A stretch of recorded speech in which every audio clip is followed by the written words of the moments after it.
Slimane Zeguidour, notre éditorialiste, nous a rejoint. Bonsoir Slimane. Bonsoir. Quels sont les défis qui attendent Lula sur le plan intérieur? Oui, le chantier est vaste et Lula arrive en terrain parlementaire miné, mais ses équipes ont dégagé 3 dossiers prioritaires. Le premier, c'est celui de la violence urbaine. Il faut quand même rappeler que l'année dernière, il y a eu plus de 60 000 assassinats au Brésil, c'est-à-dire plus que la totalité des violences politiques de la terre entière, y compris Afghanistan, Moyen-Orient. C'est quelque chose d'hallucinant. Au point que, par exemple, dans les favelas de Rio, de São Paulo, dans d'autres villes, ce n'est plus la police qui assure l'ordre, ce sont carrément des forces paramilitaires. Et cette violence est devenue quelque chose de presque obscène dans un pays comme le Brésil. Et ça, c'est le premier chantier. Le deuxième, c'est celui de la déforestation.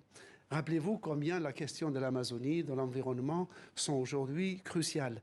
Il se trouve qu'au Brésil, il y a à peu près 10 000 km² de forêt, et le Brésil est recouvert de 60% de forêt, qui brûlent chaque année, c'est-à-dire l'équivalent du territoire libanais qui part en fumée chaque année. Sous Bolsonaro, par exemple, il y a eu 43 000 km² brûlés. Et donc, Lula, effectivement, doit s'attaquer à cette question, d'autant plus que ces forêts qui brûlent sont souvent, ces feux sont manipulés par des grands magnats de l'agroalimentaire qui veulent planter sur les cendres des forêts. Et qu'il s'était vu reprocher lui aussi de ne pas avoir fait le maximum lors de ses 2 mandats précédents. Et c'est vrai que dans son premier mandat, la déforestation a été calamiteuse. Et il essaiera de faire mieux. Donc, comme vous nous dites, Slimane, sur le plan international, il a clairement promis de hisser à nouveau le drapeau du Brésil sur la scène mondiale.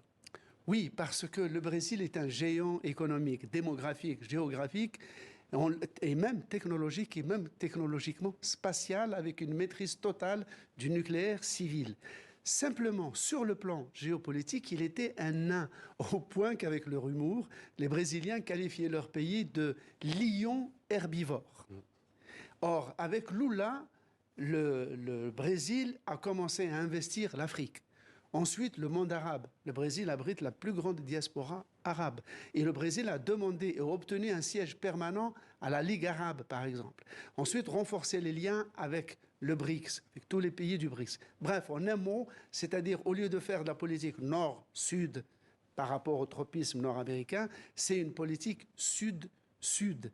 Et de ce côté-là, on a vu Lula qui a fait en deux mandats, 157 voyages, c'est-à-dire 20 voyages par an.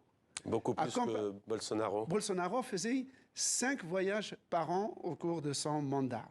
C'est dire que le Brésil, qui va rentrer dans la scène internationale, revient vraiment de loin. Merci Slimane pour cet éclairage.